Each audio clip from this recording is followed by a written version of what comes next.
biriya bintu bavuga byo kugira ubwenge bwo mu ijuru tukagira n'umutima nk'uwa Yesu Kristo, umuntu abikurahe?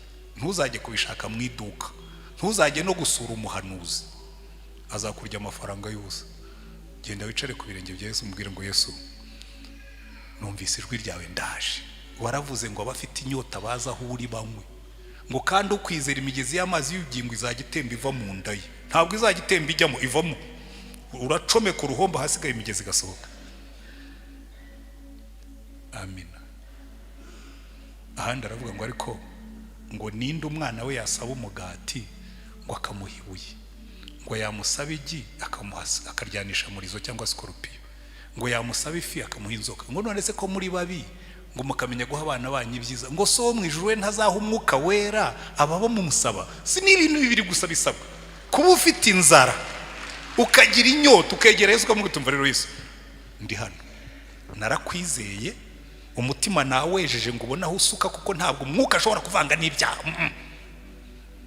Niba ushaka kuzura umwuka ubanza ugende umwe byeri yawe, nurangiza uyiveho umubwire uti noneho nanyoye ya nyuma kandi urabizi nyuzuzamo umwuka. Erega burya mureka mbabwira ikintu kimwe mutazi.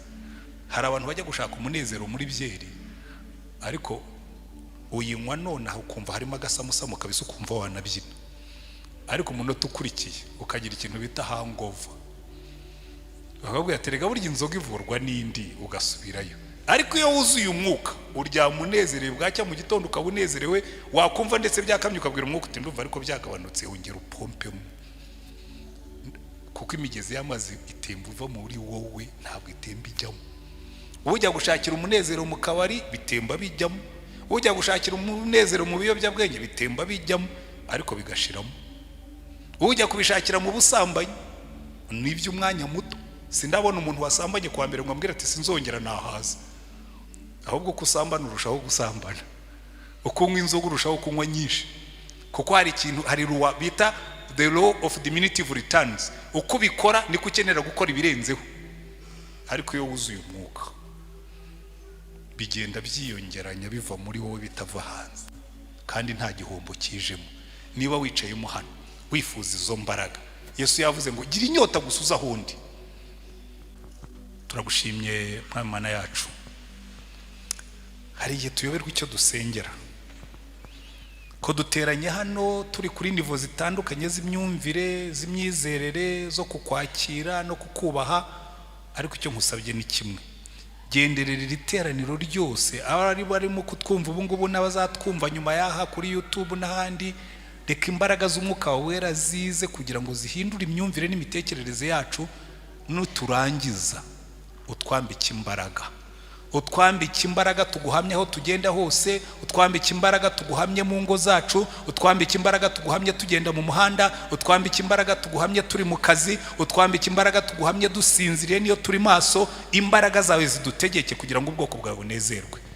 Umva gusenga dusengeye aha ngaha. Abigishwa bawe umwuka yaramanutse, buri muntu wese abona kimwerekanaho umwuka. Turasenga ngo natwe buri muntu atahane ipakiye ku kigero cye, mu myumvire ye.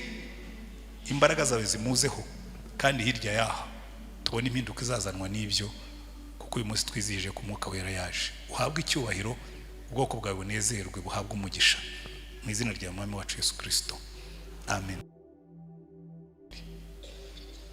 Ariko 120 muri bo baravuga ati ariko hari ikintu Umwami wacu yatubwiye mbere yo kugenda. Yaratubwiye ngo muzarindirire mu murwa, murindire ibyo data yasezeranije, ibindi byose muwe mubyibagiwe. Baragenda bajya mu cyumba cyo hejuru, barikingirana. Kuki bari bikingiranye? Bari bahawe umurimo ukomeye cyane. Haleluya. Kuko Yesu amaze kuzuka, buriya hari ikintu ujya nita agahimano k'Imana. Hari Imana ikubwira ibintu rwari Imana, ubu ngubu wanyorohereje. Burya muzi ukuntu Imana itatworohereza. Niba yajyaga imanuka ikabanza igakora ibintu bimwe na bimwe, ibindi bikatworohera, n'ubundi bizabigukorera.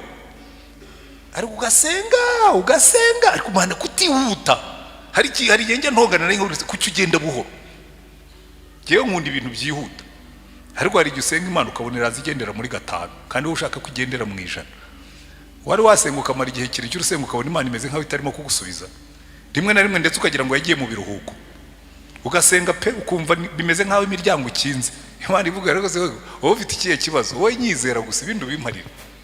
Aba bigishwa rero Yesu amaze kuzuka, icyo nababwiraga ngo yabahaye ikintu kimeze nk'agahimano, yarazutse yigira i Yerusalemu.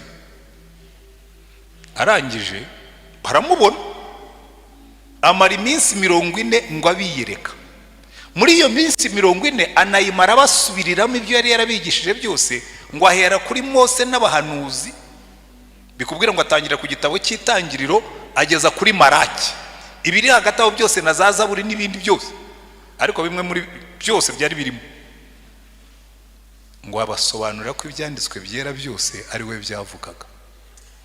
Ngo abasobanurira yuko abari mu isi bose bakwiriye kubwiriza ubutumwa bwo kwihana ibyaha no kubabarirwa mu izina rye. Arangije abaha umurimo ati kandi nimwe bagabo b'ibyo ngibyo. Haleluya. Arangije aravuga ati ariko nubwo maze kubigisha teoloji, njya mbibwira abantu cyane cyane twebwe rero hari abantu buriya babiza amashuri bafite za masters za doctora muri teoloji, kubera ngo ubundi ngwerega buri urabona ngo ba Petero na ba Yohana ngo bagombaga guhabwa umwuka wera ko ntabwo bari barize. Ko none twebwe twarize, dufite masters dufite doctora, ngo ibyo byo kuvuga mu ndimi, ngo ibyo by'impano z'umwuka ngo ntabwo bigikenewe, ngo umwuka nafata ikiruhuko ibindi tuzabikora mu bwenge. Wrong. Iyo ni imitekerereze ipfuye, iyo ni imitekerereze itazagira umusaruro, kandi niba mubishidikanya muzitegereze. Iyo abantu batangiye kwishingikiriza ku madiplome muri teoloji, ariko ibindi hari abantu baravuga ko abantu batagomba kwiga. Iyo abantu batagomba kwiga se bafite masters 2 na doctor, abantu bagomba kwiga. Mugende mwige. Ariko reka mbabwire ikintu kimwe, mu bijyanye n'iby'Imana tugomba kwiga, ariko tukongera. Yesu yarabanje yigisha abigishwa be, abigisha teoloji. Harabavuga ngo Petero na Yohana rero ngo buri bwo mureba ngo ntibari barize. Ntabwo ibyo bintu muvuga nibiki. Bachelors ya teoloji ni imyaka 3, haba hariya muri EAC, haba muri Piase, haba Kiwogora, haba muri Acte. Bachelors ni imyaka 3 muri teoloji. Petero na Yohana na Andereya n'abandi bamaze imyaka 3 bigishwa n'umwigisha usumba bigisha bose, bari bafite bachelors muri teoloji. Ariko teoloji bize, teoloji bize. Njya mbibwira abantu nkatwe twize ibintu bya bipapuro dufite rega byishe byinshi, nkavuga niko ibyo bintu mumbwira ngo mufite amateoloji, ngo mufite ama masters, ngo ntimukeneye umwuka. Uzi ishuri Petero yari yarigiyemo? Petero yari yarize no kugenda ku mazi. Muzanshakira ishuri bigaho kugenda ku mazi nje kwigayo. Jewe nari kwifuza kwigira mu ishuri rya ba Petero, nkabwira Yesu nari nyigisha ukuntu umuntu agenda ku mazi. Petero yicaye mu bwato bari mu nyanja iri mu muhengeri, Yesu azagenda ku mazi. Petero aramubwira ati iri shuri ntituraribona, niba ari wowe mbwira nanjye nze ngenda ku mazi. Yesu aramubwira ati ngaho kandagira huze.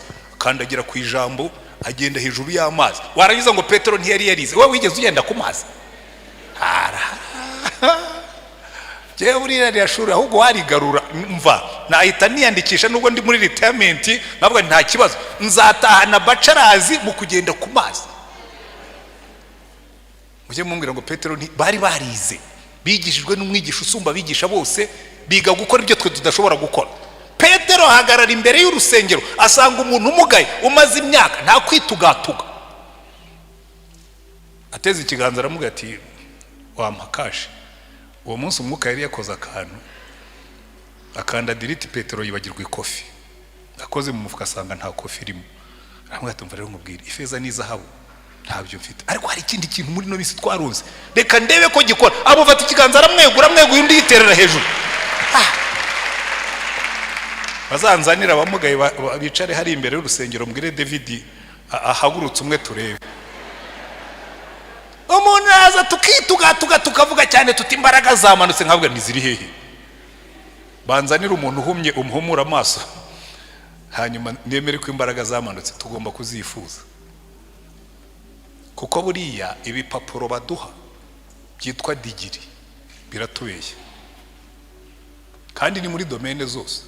Reka mbabwire, buriya hari n'igihe mbireba, impamvu ibipapuro mbivuga nabi, iyo mba ntabifite mwari kujya muvuga ngo meze nka ya mbwebwe ngo yashatse kurya imineke ibonye itayishyikiriye iravuga ngo n'ubundi ntiyari ihiye. Izo mfite narazikoreye, nta honoris causa irimo. Masters ndayifite, nakoreye imvuni ebyiri ndetse doctor naraye amajoro. Ariko hari ikintu nabonye, uzi ko burya doctora itakwigisha ubwenge, iguha ubuhanga ariko ntikwigisha ubwenge. Uzajye mageragere nibwo uzabisobanukirwa. Umuntu afata PhD agasimbura umuntu bafunze kubera yuko yari amafaranga ya leta, nawe kaza kongera akagwamo nk'imbeba, nawe bakamufunga. Uyu muntu nibura niba utarigishwe n'ubwenge wize mu ishuri, nta nubwo nigishwa n'abafunzwe. Niyo mpamvu Imana ivuga ngo kuva mu byaha nibwo bwenge, kubaho Uwiteka niko kujijuka. Ariko amashuri mujye muyiga, mutazitiranya ibintu, kuko hari n'abapastori b'injiji. Mbyita injiji kubera ko umuntu ubwira abana ngo be kwiga ngo iyo wuzuye umwuka birahagije. Ibyo ni ukwigisha abana kubinjiji. Ni mwige mu minuze, ariko mwe kwibagirwa yuko umwuka dushyira mu yindi dimension irenze. Niyo mpamvu Yesu amaze kwigisha, iyo Yesu abona ntacyo bimaze, ntabwo warahereye kuri Mose n'abahanuzi n'ibyanditswe byose ngo abanze kwigisha abigishwa be kugira ngo babyumve. Ariko arangije arababwira, tumva rero mbabwire, n'ubibigishije mukaba mwanambonye, ntimuzahirahire ngo mwibeshye ngo mugende muri izo mbaraga z'ubwonko gusa. Murindirire mu murwa, muzahabwa imbaraga umwuka wera nabazaho. Buriya rero ba Petero bari bicaye mu cyumba cyo hejuru barimo kumvira amabwiriza ya shebuja. Ariko ikintu gitangaje cy'Imana, Yesu yari yababwiye ngo umwuka wera naza, ntabwo bari bazi uko bizagenda. Icyo bari bazi gusa, nta nubwo yababwiye umunsi azaziraho. Uzi kwicara utegereje utazi igihe Imana izazira, ukicara utegereje utazi n'icyo utegereje. Hari ubwo usenga Imana ikakubwira ngo iki kibazo kimparire, ngo nzagisubiza, ukibwira ngo izagisubiza uko watekerezaga, ikagisubiza mu bundi buryo. Byari byakubaho? Ikagusubiza ugahanga amaso hariya mu muryango, igaturuka hano mu gikari, ukabuzi yuko izaza. Hari mwene data umwe yigeze kuza kundeba, kandi koko pe ubukene bwari bumumereye nabi, yari umushomeri. Araza asanga nanjye mu mufuka hahuhamo umuyaga. Uriya hari igihe twabayeho mu mufuka hahuhamo imiyaga nyuma ya 94. Uriya hari igihe bakubonaga ugenda gusa, nkaba nicaye mu modoka y'akazi ariko nasize iwanjye twanyoye mu karo. Gusa ni abantu ntibahembwaga ibishyimbo, ntimubyibuka? N'abaministers bahembwa ibishyimbo n'akawunga. Uzo umuntu yari kuza kugusaba amafaranga. None baraza turicara, akavuga ati byari byose. Ubwo ngiye kureba Ntwani, icyo gihe nayo waraga umuryango witwa AAA. Buriya we nibura urama nka 5 mbitahane, hanyuma turebe ukuntu twakwiyandayanda. Ariko ntabwo yizigeza ansaba amafaranga, yaraje ambwira ubukene bwose n'ibibazo afite. Hanyuma nanjye namubwira mbera nka Petero na Yohana, ifeza n'izahabu ntabyo mfite, ariko reka musengere. Ndamusengera, aragenda. Nyuma rero impamvu babwiye ibi ngibi, yaje kumpa ubuhamya, twamuhaye akazi kuko haciyeho nk'ibyumweru 2 tubona akazi. Ndamuhamagara nese sha wazanye application ko hano habonetse akazi, ukareba niba bizacamo. Araza koko wanakoze n'ikizamini acamo. Hanyuma rero twamuri kurutinze, atanga ubuhamya. Aravuga ati reka mbabwire, ati Imana isubiza mu buryo utarutegereje. Ati naje hano kureba team lead, uyu niko wanyitaga, naje kureba team lead. Ati nzi neza nibura ko ari buntera akantu nkagenda nkatahana agafuka k'umuceri cyangwa se ibiro bingahe by'ibishyimbo. Ataransengera gusa arambwira ngo nitahire. Ati nagiye mbabaye, mwene data kuki umwuka atamukoreyemo ngo amubwire ibyo nashakaga kumubwira. Ariko rimwe na rimwe bwebwe mwira ko turi abamajisi, umuntu akaza akakubwira ati rwose ati nsengera, kandi ubwo ashaka kubwira ati mpa 5. Wambwiye uti mpa 5, we numbwira ngo musengere nzagusengera. Niba ushaka 5 umbwira uti mpa 5 na neza ubu narembye. Nimba mbifite nzabiguha, niba ntabifite nzakubwira nka Petero. Ariko anyway, hari igihe Imana ituruka mu muryango utarutegereje. Kuko baba Petero bo bari bazi yuko Yesu yaravuga ati muzagume mu murwa murindire ibyo data yasezeranije. Bicara mu murwa. mana turategereje kwakira uwo mwuka wawe, tumugusabye twizeye mutwohererezema. nibwira ko ari uko bari barimo kuririmba bicaye ngo bagiye kumva, bumva ikintu kiraturitse. hano muri Bibiliya baratubwira ngo bari hamwe mu mwanya umwe bahuje umutima, umuriri ubatungura uvuye mu ijuru umeze nk'umuyaga uhuha cyane. Amfeti uyu muntu wanditse uru rwandiko, kubera ko icyo gihe ibiturika byari bitarabaho, intambara zabo barwanishaga amacumu n'inkota n'ibindi, ibiturika nta byari biriho, ngo bumve ikintu, ngo twumve ikintu kiraturitse. ubundi yaba ari muri kino gihe bari kuvuga bati twari twicaye turimo gusenga twumva ikintu kiraturitse, ariko ngo ikintu cyaraturitse, ngo kivuye mu ijuru, kandi ngo umujyi wose wumva ikintu, ngo cyaje nk'umuriri w'umuyaga, mu cyongereza ngo a violent wind. barumva umuyaga uhuha cyane, amadirishya yose akajegajega, ibintu byose n'abantu bakanyeganyega, kiraturika. ntabwo bazi icyo ari cyo, ariko ngo bagiye kubona babona aho bateraniye haje ikintu kimeze nk'ikirimi cy'umuriro kinini. mwibuke n'uwanditse runo rwandiko akoresha ikigereranyo ngo it was like, ngo haboneka indimi zigabanije zisa, ntabwo bavuga ngo haboneka indimi, oya, zisa n'umuriro. so ikintu cyamanutse, akaba ari cyo nkundira Imana. yari yabirebye iravuga ngo muri kiriya cyumba harimo abantu 120, harimo Petero, harimo Yohana, harimo Yakobo, harimo Andereya, harimo Matayo, harimo ipaki irayizingazinga, ibishyira hamwe byose. bigeze mu cyumba biti po, ngo ururimi rugenda rujya kuri buri muntu, kuko hepfo baratubwira ngo ururimi rujya ku muntu wese wo muri bo. so twicaye hano, sinzi umubare, sinshobora kubara, ariko wenda dushobora kuba tugeze nko mu 1,100. ubundi hano hasi yo huzuye tuba turi mu 1,400 na 500 nk'uko. abantu bicaye, hanyuma buri muntu wese abona ururimi rwe rwamugenewe. kubera iki? kubera yuko nk'uko tumaze iminsi tubyiga muri kino cyumweru, aba bantu bari muri kiriya cyumba ntabwo bari bahamagariwe gukora ibintu bimwe. buri wese yagombaga kubona ururimi kandi rwanditseho izina rye. ni nka envelope zije ari nyinshi, buri muntu wese akabona iye. buriya niko Imana ikora. mwibuke no mu gihe cya Mose, hari igihe Imana yabwiye Mose ngo uzanzanire abayobozi 70 bo kugufasha kuyobora. turaza kubigeraho. ababo bari abanyapolitike bagiye kuyobora utugari n'imirenge n'uturere n'intara, kuko muri system ya Mose Yeturo yaramubwiye ngo ushyireho abantu bazajya bayobora abantu 50. abo ngabo ngira ngo ni ba mudugudu, abazayobora 100, kandi iyo babaraga abagabo n'ingo zabo, ingo 100 ubwo ngubwo ahubwo nizo mudugudu, sibyo? na 500 ngo ngira ngo biba bimaze kuba kagari, n'igihumbi biba byatangiye kuzamuka. rero abo bantu bagombaga kuyoborana na Mose, Imana iramubwira ngo noneho uzabazane imbere y'ihema ry'ibonaniro, nzenda ku mwuka kuriho mubashyireho. haleluya. n'abayoboraga ubwoko bw'Imana mu buryo bwa politike bagombaga kuzura umwuka. muri ino minsi tuba twuzuye ubwenge, dufite degree, dufite experience y'ubunararibonye, ariko iby'umwuka twabishyize ku ruhande ngo ibyo nibyo mu rusengero. aho niho inyigisho yacu yapfiriye, kuko muri dispensation, mu mitekerereze y'Imana, buri muntu wese ugiye gukora ibintu birenze agomba kuzura umwuka. abajenero bo muri Bibiliya bayoboraga ingabo, barabanzaga bakuzura umwuka. baravuga ngo umwuka w'Uwiteka aza kuri Gidiyoni, avuza ikondera, barwana n'Abamidiyani. umwuka w'Uwiteka aza kuri Dawidi, ahangana na Goliyati.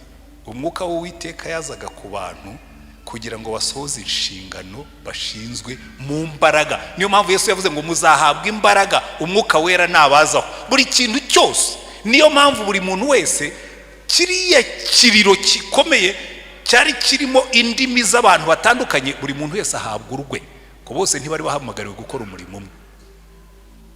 Haleluya. Natwe niko bimeze. Ubu duteranye dutya, harimo abateka, ariko uzi ko n'abateka mu buryo bw'Imana bagomba kuba bafite umwuka. Buriya njya nkunda Yosefu ageze kwa Potifari, abo twiganyiraga muri iki cyumweru hagati, ubu nibo ndasubiriramo abatarahabaye kuko ntabwo twese twari duhari. Yosefu ageze kwa Potifari, imirimo ya mbere babanje kumushinga yari iki? Koza amasafuriya no guteka. Yari umuboyi kwa Potifari, ariko Bibiliya tubwira ngo ukuboko k'Uwiteka kubana nawe. Aho uzabona muri Bibiliya bavuga ngo ukuboko k'Uwiteka kubana nawe, ujye usimbuza uvuge ngo umwuka w'Uwiteka amuzaho. Ukuboko k'Uwiteka kubana na Yosefu acugusa amasafuriya no gukaranga inyama bikeneye kuzura umwuka. Ariko umva umusaruro wavuyemo, ngo yaregiye yicara ku masafuriya yo kwa Potifari, arayacugusa arayakuba, struwaya zaho zoye, mbese isafuriya akayikuba agateka, yarangiza akakuba. Potifari akavuga ariko kiriya gihungu hari ikintu gifite kiri special, iyo atetse ibiryo urabirya kumva igifu cyaguwe neza. Amuha promotion yo kuyobora urugo rwe rwose. Haleluya. Avuye ku buboyi, ageze ku superintendent w'urugo, naho baratubwira ngo kuva umunsi yamushinze ibyo mu rugo rwe rwose, ngo ibintu byo kwa Potifari byose bimera neza. Kagomba kuba yararebaga iby'inkoko, akareba iby'inka ziri hariya, akareba iby'abakozi n'ibindi, kandi byose abisengera avuga ati mva rero umwuka wera urama kuyobora ibi bintu ku buryo Potifari abona umugisha. Nta nubwo yirebagaho, yarebaga umugisha wa shebuja. Haleluya. Ariko buriya muzi kitwica, bagushinga ibintu ukareba ibyo uzashinguramo. Bamara kugushinga ibintu ukirebaho, bagwete genda wite kuri bere abaturage, ubahaye amafaranga, ujye muri VUP biteze imbere bazamuke. Ukayabara ukavuga ngo ku 10 nzajya ntwara 8 basigarana 2. Bakagushinga ibintu wowe ukabara ibyo uzashinguramo. Yosefu we yarebaga ibintu byo kwa Potifari kubera ko yuzuye umwuka, akavuga ngo umuntu wuzuye umwuka turaza kubirangirizaho aba yuzuye gukiranuka no kwirinda, ntarya iby'abandi, nta kabakaba,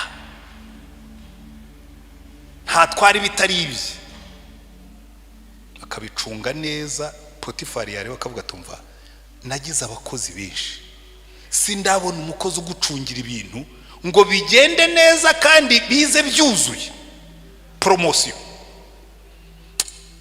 Nkombo igihe tuzagira abantu bameze batyo. Ndabizi hari igihe mvuga abantu bakakambya gahanga bakandakarira batari ko pastor rwose abagiye nkeneye abarokore. Umunsi muzampa ubwo buhamya sinzongera kwigisha iyi nyigisho.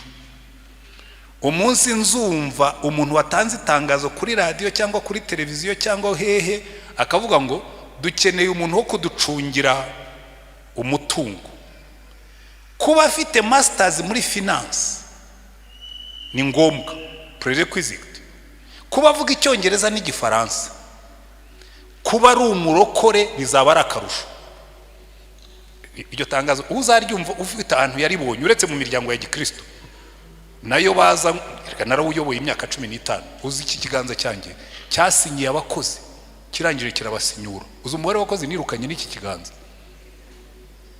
tukamushinga abana b'imfubyi n'abapfakaza akabakaba nkaba nakwirukanye, tukagushinga amafaranga ukayacunga nabi kuko byari mu mategeko yacu nkaba nakwirukanye, kandi uri umurokore usenga. Dukeneye abarokore bameze nka Yosefu kwa Potifari kuko buzuye umwuka bagakiranuka. Ikuzura umwuka, impamvu Imana yafashe ikirimi cy'umuriro kikajya kuri buri muntu, yari ibizi ko nibasohoka muri kiriya cyumba cyo hejuru buri muntu wese azajya mu byo ashinzwe. Bamwe bazajya gucunga amafaranga y'abandi, abandi bazasubira kuragira inka z'abandi, abandi bazajya kubwiriza ubutumwa, abandi bazajya gukora. Murebe uko itorero ryagiye rigenda, ntabwo bose bakoraga ibintu bimwe. abandi bazasubira mu bucuruzi bwabo, ariko bose buzuye umwuka. Kubera iki?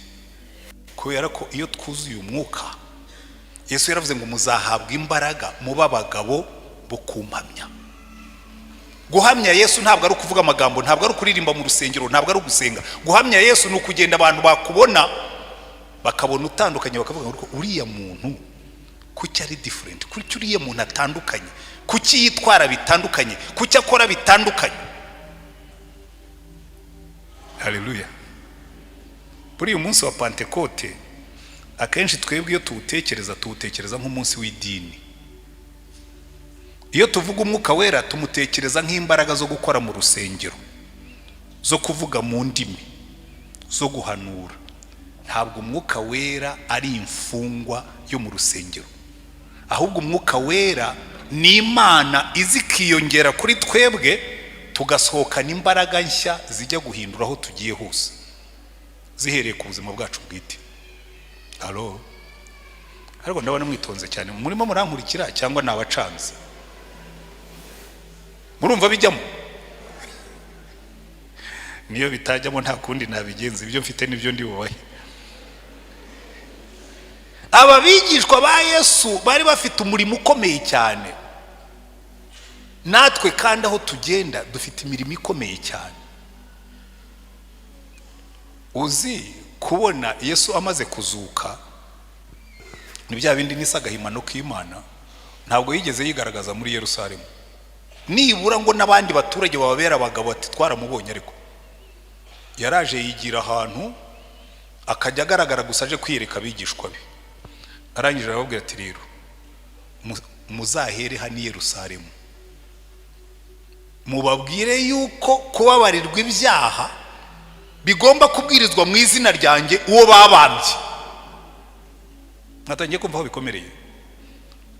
Tekereza umuntu, ubuyobozi bw'idini bwafatanije n'ubuyobozi bwa leta, bufatanya n'ubuyobozi bwa gisirikare, bufatanya n'inzego z'ibanze, baramubamba. Muri makeya nta n'umwe wamuciriye akari urutega, baramubamba, bamekinga shuwa ko yapfuye, baramuhamba, bashyiraho n'abasirikare bo kumurinda ngo atazabeshya ko yazutse. Ariko arangije arabacika. Abacitse bahimba ibinyoma yuko ngo abigishwa be baje bakamwiba. Hanyuma muri iyo minsi Yesu arababwira ati rero hariya aho bambambye niho muzahera. Njya numva abantu bavuga ngo kuvuga ubutumwa muri ino minsi birakomeye, ngo biragoye, ngo abantu ntibagishaka kwizera, ngo abantu bavuga ntibiragoye. Bikomeye kuruta kubwiriza Yerusalemu irimo Kayafa na Ana abatambyi bakuru. Bikomeye kuruta kubwiriza muri Yerusalemu irimo Pilato watanze itegeko bakabamba Yesu. Bikomeye kuruta kubwiriza mu mudugudu, mu mujyi urimo umusirikare mukuru wateye icumu mu rubavu rwa Yesu, ukaza kumubwira ngo wa wundi wateye icumu yarazutse kandi ugomba kumwizera. Ariko abigishwa, reka njye ku ngingo ya gatatu, za mbaraga za ndimi nako nta nubwo bari bazi ibyababayeho, za ndimi zimaze kubazaho ngira ngo byarabacanze, nabo ntibamenye uko byagenze. Baherutse gusa babona indimi, bagiye kubona bisanze mu muhanda, abaturage bahuruye. Kuko burya ikintu gituritse abantu barahurura bakajya kureba icyaturitse, cyane cyane ko byabaye ari mu gitondo. Ati icyo kintu gituritse ni igiki? Ati ko twumvise gisa n'ikivugiye Kabeza. Abantu barahurura baza bakurikiye aho cyaturikiye, bakaza abandi atari nta kintu mwumvise giturika. Bati giturikiye hirya hari, bageraho hirya bakabura nta kintu mwumvise giturika. Baraza bagera hahandi aho bari hejuru. Abigishwa baramanuka, nta ngoma bavugije, nta radio bakoresheje, nta publicité batanze, nta n'amatangazo. Basanga abantu barenze ibihumbi bingahe, kuko niba yarakijwe ibihumbi 3 hagomba kuba hari nk'ibihumbi 10. Baraza babona abantu baragenda bavuga mu ndimi zitandukanye, abazaba bagabo ko bavuga ibintu tutumva. Ariko batangiye gutekereza ko se twumva bavuga ibitangaza by'Imana mu ndimi ziwacu, kandi ko bari Abanyagalilaya, bari abaturage b'abarobyi b'amafi bo mu majaruguru. Kubera ko buriya imvugo ya ba Petero nayo yarabagaragazaga. Muribuka Petero yicaye arimo kwiyotera umuriro hamwe n'abandi, yaratangiye baravuga bati ariko wowe ntabwo uri umwigishwa wa Yesu. oya comwa, ibyo muvuga sinzi ibyo ari. Baramubwira ati uravuga ngo comwa, n'imvugo yawe irakugaragaza yuko uri mu majaruguru, imvugo yawe ni ikuvu. Atangira ngo kurahira. Uriya abantu mu majaruguru ndabakunda cyane, bafite ukuntu iyo bagerageza ikinyarwanda bagakosora ururimi hanyuma baza kugera mu mibare ati turagenda ati muri budget dufitemo miliyoni 2, ukavuga ururimi rwawe ruragutamaje ruranze. Na Petero yaravuze aravuga, baravuga ati yasha ibyo bintu uvuga biragutamaje, uri mu majaruguru turi wigariraya. Abaturage bigariraya abandi barabarebe babwiye n'ikikora bigariraya, batubwiye ngo aba ni abayuda ngo bavuye mu mahanga yose, hagomba kuba harimo naksa y'ikigariraya yazaga no muri izo ndimi bavugaga.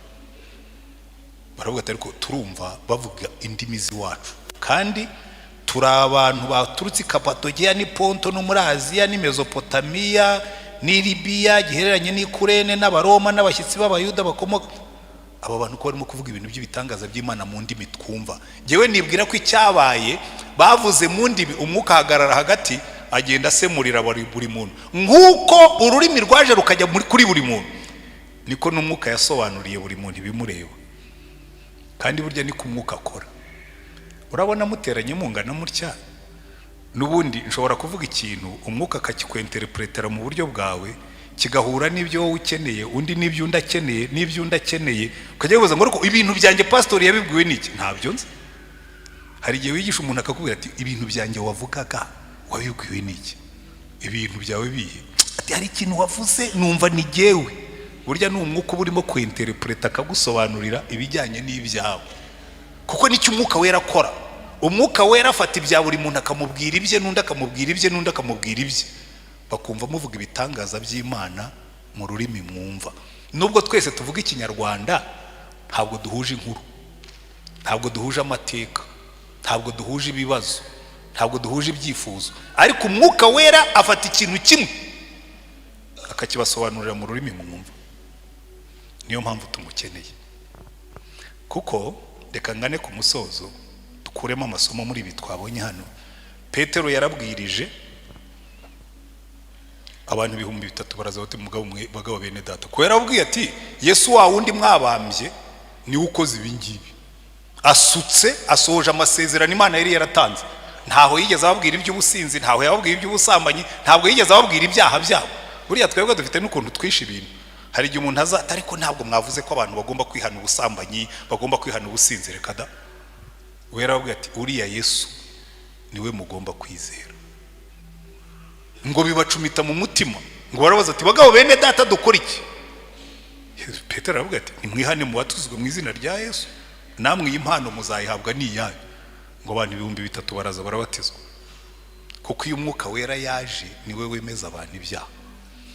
Namwe mwicayemo hano, erega buriya umwuka wera wazaje ariko abantu bakabibona ibyo tuvuga. Yewe maramuhenda henda. Umva, buriya ngirira ishyari ba Petero. Uzi impamvu bagirira ishyari?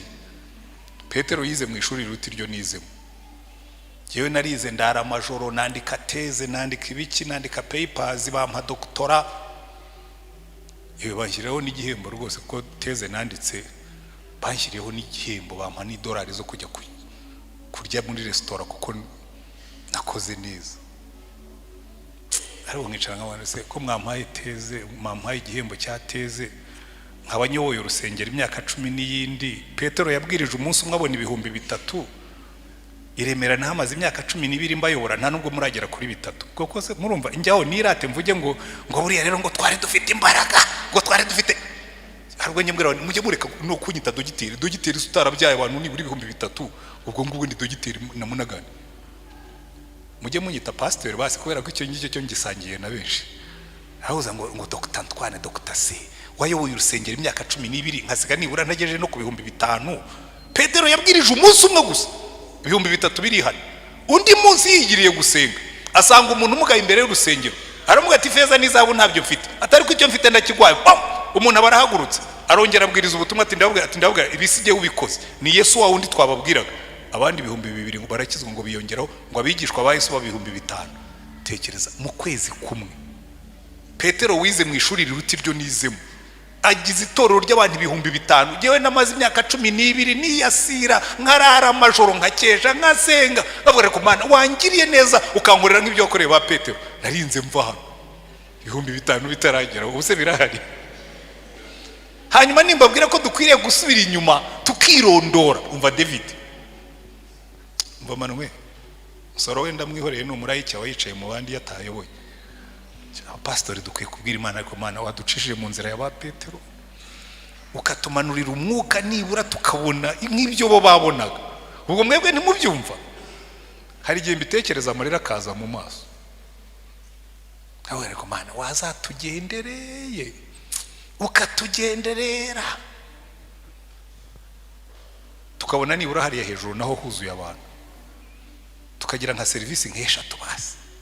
Icyo gihe navuga ni Mana noneho byabaye pe, byabaye ndabona 3,000 inshuro 3 9,000 twabazirwe twateguye hejuru tuvuga tutiburi. Yewe najyaga numva nzasenga hakaba umunsi nzabyuka nkasanga no hejuru no hasi huzuye abantu bahagaze hanze. Ariko buri hari igihe Imana izabikora, ndacyabyizerera, ndacyariho, ndacyahumeka. Ariko icyo mbabwirira ibingibi kugira ngo tuve mu bintu byo kwikirigita tugaseka. Ukuntu abanyaremera twiyemera dufite urusengero rwiza runini. Abantu Petero yabwirije umunsi umwe abona 3,000. Jewe maze 12 ntarabigezaho n'ikirigite nseke. Reka twifuze kubona abantu 3,000 bakizwa umunsi umwe. Wenda bazakizwe mu myaka 3 ariko nibura tubabone. Sibyo jamwe? Tubabone kuko isi yuzuyemo. Iyo nyuze mu muhanda ni mugoroba we ari gendira. Nkabona abakobwa bambaye ubusa, nkabona urubyiruko rwasinze, nkabona abagabo basinze, nkabona abagore. Ariko Mana waduhaye 3,000. Duye Pentecote yacu Mana, manura imbaraga, manura umwuka n'umuriro. Urubyiruko rero rukaza hano rukiyasira rukaririmba rukasakuza cyane batuburi umwuka yamanutse. Nkabwira noya mwikwitiranye urusaku n'imbaraga z'umwuka. Nzemera yuko zamanutse nimbona mwaririmbye 3,000 bikuzura hariya hejuru. Naho ibindi ni ukwikirigita tugaseka. Reka tugire inzara n'inyota. Haleluya. Kandi ntabwo ari byo kuzuza urusengero gusa. Ndaje mbabwire n'ibindi hanyuma nsoze. Ariko muratekereza umunsi tuzuzura umwuka bajya kurokurita abakontabure bakavuga ati mudushakira abarokore. Abakontabure murahari mutekinika nk'abandi bose mukandika 0 mugatwara 1.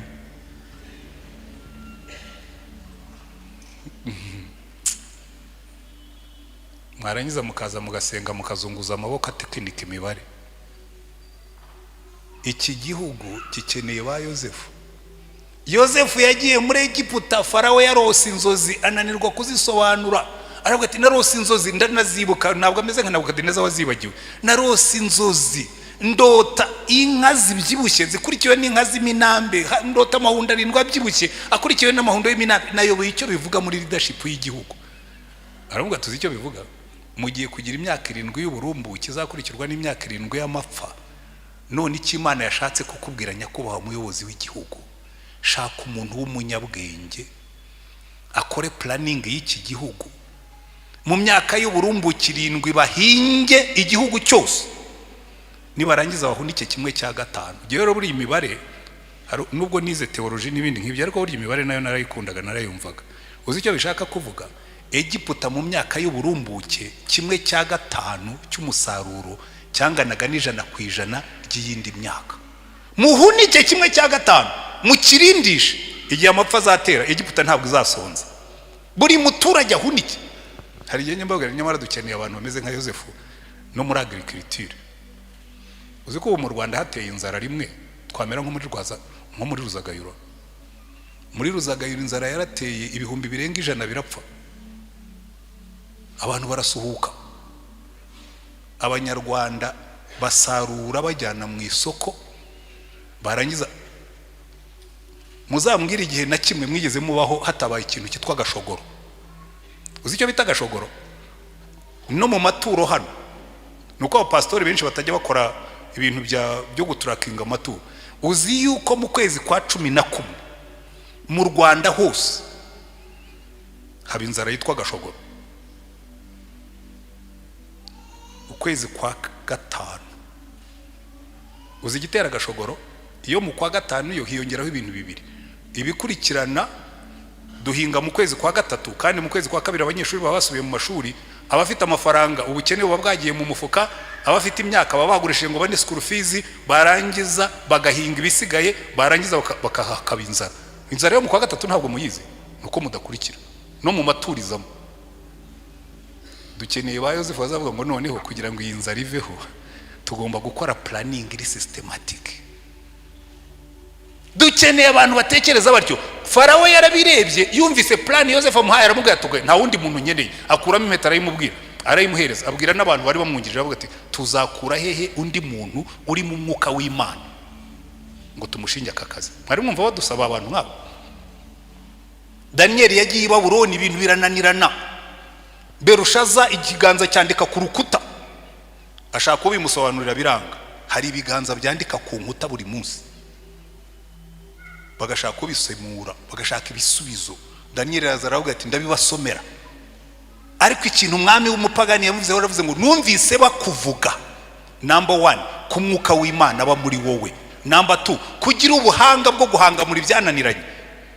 Ni hehe bigeze bashaka umurokore ngo azahanga muri byananiranye? Bose ntabyo tugira. Ntabwo turakorana n'umwuka muri domaine zitari zo mu rusengero. Dukeneye abarimu buzuye umwuka, kuko ubu ngubu umwuka wamanutse ku munsi wa Pentecote. Iyaba yamanukiye hano, buri muntu wese urimo hano akabona ikirimi cy'umuriro kimureba, ubwo byavuga ngo abakontabure bari busohoke hano barasohokana imbaraga zabo, abakora muri za biro abasekreteri barasohokana iby'ubusekreteri bwuzuye umwuka, abagore n'abagabo barimo hano barasohokana imbaraga z'umwuka zo kuba abagabo beza n'abagore beza, abana b'abasore n'abandi barasohokana imbaraga zo gukiranukira Imana mu busore bwabo n'ubukumi bwabo, abanyeshuri barasohokana umwuka w'ubwenge n'ubuhanga. Buri muntu wese akabona ikimugaragazaho umwuka, niko Bibiliya ivuga. Ariko turaza tukicara ngo twijije Pentecote. Mana nkumbuye Pentecote nya Pentecote, aho abakristo bazasohoka hano bagera hanze bakagaragaza itandukaniro ry'uwuzuye umwuka n'utamuzuye. Iyo niyo Pentecote nya Pentecote. Aba bigishwa ba Yesu reka nsoze, basohotse bavuye mu cyumba cyo hejuru, ntabwo bongeye gusubirayo. Chapitre ya 2 ibihumbi 3, chapitre ya 3 ibindi 2, chapitre ya 4 birakomeza. Mundi yo bageze Samaria, Filipo ngo yarabwirije abantu barakizwa, ngo abantu bose, ngo umujyi wose wuzura umunezero.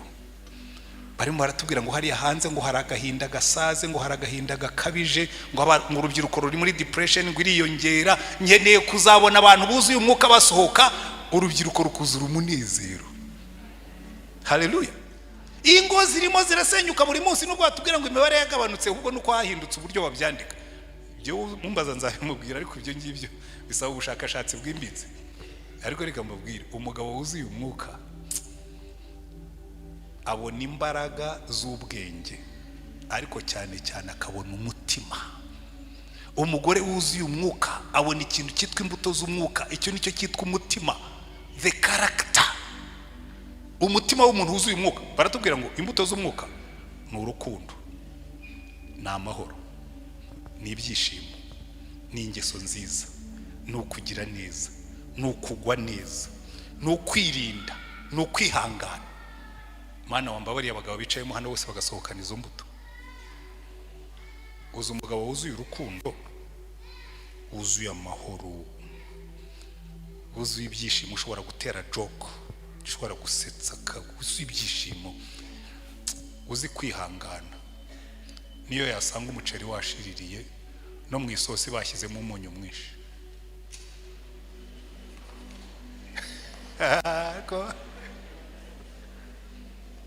ugasanga ishati yawe bayiteye nabi. Ariko uziko burya dusazwa n'ubusa. Umuntu ishati ye bayiteye nabi akarema intambara hejuru y'ishati, wahinduye se ugafata indi, cyangwa ukabwira bakayisubiramo udashakuje.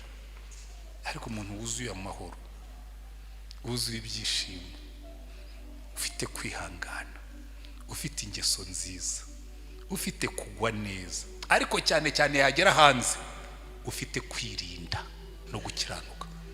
So umuntu ufite kwirinda, self control, nta kaba kabi by'abandi, nta kabakaba abandi. Urumva icyo nshaka kuvuga? Nta kabakaba iby'abandi, nta nubwo akabakaba ab'abandi. Aririnda n'ibiganza bye bikirinda. Ndashaka bene abo bantu Mana. Ndashaka abagore buzuye imbuto z'umwuka, ku buryo no mu gikoni n'ababoyi babivuga. Kavuga atari ko sha uriya mabuja niyo wamennye itase nta gukata. Ariko zigo umuboyi amena itase y'inshinwa bakamukata umushahara w'ukwezi kandi bavuye gusenga.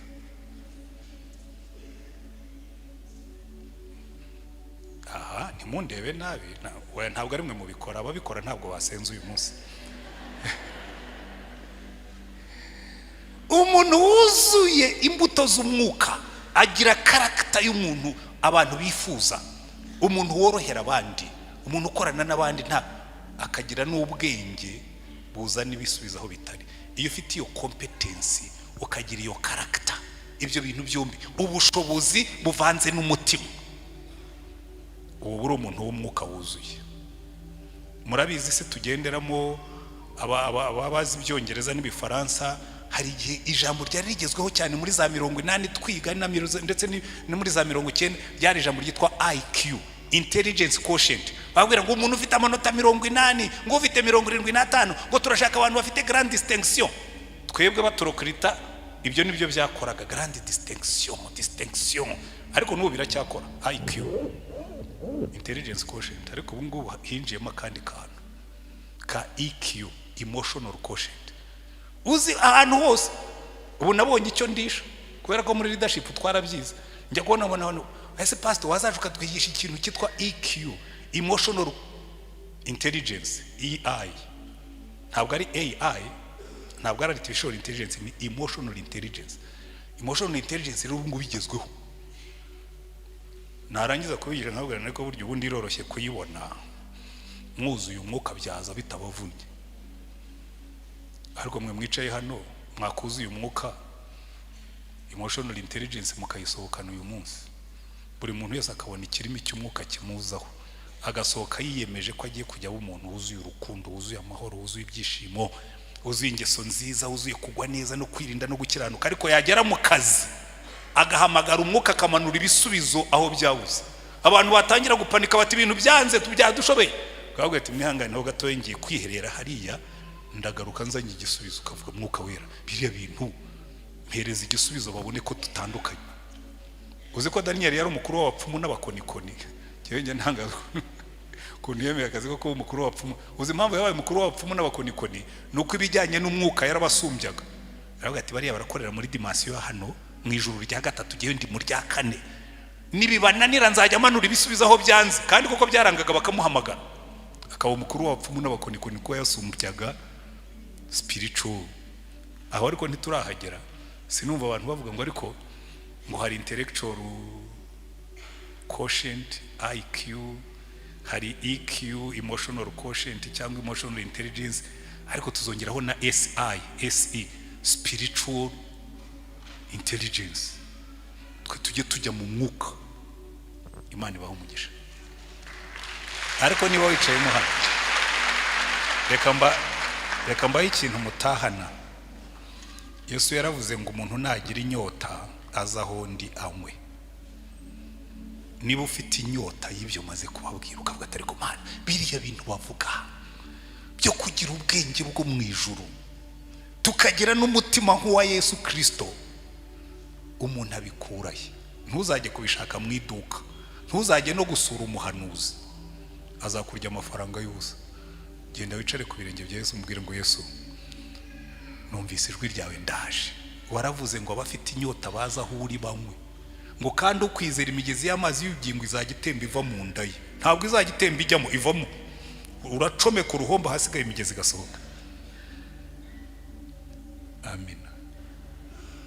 Ahandi aravuga ngo ariko ngo ninde umwana we yasaba umugati ngo akamuha ibuye, ngo yamusaba igi akaryanisha murizo cyangwa scorpion, ngo yamusaba ifi akamuha inzoka. Ngo none se ko muri babi ngo mukamenya guha abana banyu ibyiza, ngo so wo mu ijuru we ntazaha umwuka wera ababa mumusaba. Si ni ibintu bibiri gusa bisabwa, kuba ufite inzara ukagira inyota ukegera Yesu ukamubwira utumva rero Yesu ndi hano, narakwizeye, umutima nawejeje ngo ubone aho usuka, kuko ntabwo umwuka ashobora kuvanga n'ibyaha. Niba ushaka kuzura umwuka ubanza ugende umwe byeri yawe, nurangiza uyiveho umubwire uti noneho nanyoye ya nyuma kandi urabizi nyuzuzamo umwuka. Erega burya mureka mbabwire ikintu kimwe mutazi, hari abantu bajya gushaka umunezero muri byeri, ariko uyinywa nonaho ukumva harimo agasamusamu kabisa ukumva wanabyina, ariko umunota ukurikiye ukagira ikintu bita hangover, bakabwira ati erega burya inzoga ivurwa n'indi, ugasubirayo. Ariko iyo wuzuye umwuka uryama unezerewe, bwacya mu gitondo ukaba unezerewe, wakumva ndetse byakamye ukabwira umwuka uti ndumva ariko byagabanutse, wongera upompemo, kuko imigezi y'amazi itemba uva muri wowe, ntabwo itemba ijyamo. Ujya gushakira umunezero mu kabari bitemba bijyamo, ujya gushakira umunezero mu biyobyabwenge bitemba bijyamo, ariko bigashiramo. Ujya kubishakira mu busambanyi n'iby'umwanya muto. Sindabona umuntu wasambanye kwa mbere ngo ambwira ati sinzongera nahaza, ahubwo ko usambana urushaho gusambana, ukunywa inzoga urushaho kunywa nyinshi, kuko hari ikintu, hari ruwa bita the law of diminutive returns. Uko bikora niko ukenera gukora ibirenzeho, ariko iyo wuzuye umwuka bigenda byiyongeranya biva muri wowe bitava hanze, kandi nta gihombo kijemo. Niba wicayemo hano wifuza izo mbaraga, Yesu yavuze ngo gira inyota gusuza hundi. Dusenge Imana, hanyuma abasanzwe barakiriye Yesu nimutahana aka kantu. Ubuntu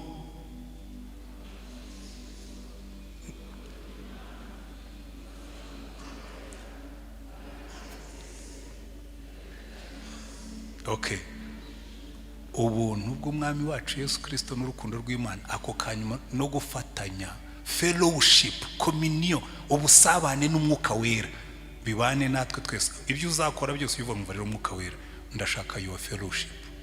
Ibi bintu ngiye gukora mu bwenge bwawe, kandi byoroshye gutyo, kandi ni mu bikora ukabigira umuco, umwuka wera mukagendana, uzabona impinduka.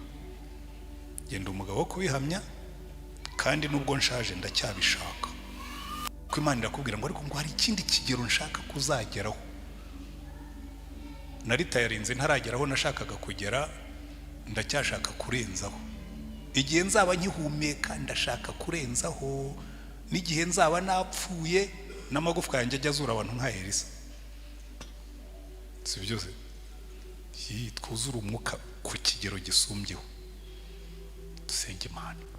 Turagushimye Mwami Mana yacu, hari igihe tuyoberwa icyo dusengera, ko duteranye hano turi kuri nivo zitandukanye z'imyumvire, z'imyizerere, zo kukwakira no kukubaha, ariko icyo nkusabye ni kimwe: genderera iri teraniro ryose, abari barimo kutwumva ubu ngubu n'abazatwumva nyuma yaha kuri YouTube n'ahandi.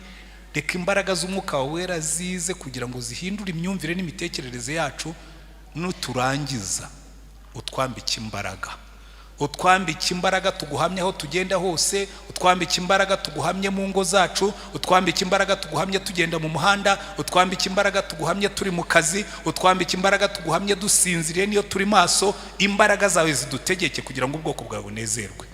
Umva gusenga dusengeye aha ngaha. Abigishwa bawe umwuka yaramanutse, buri muntu wese abona kimwerekanaho umwuka.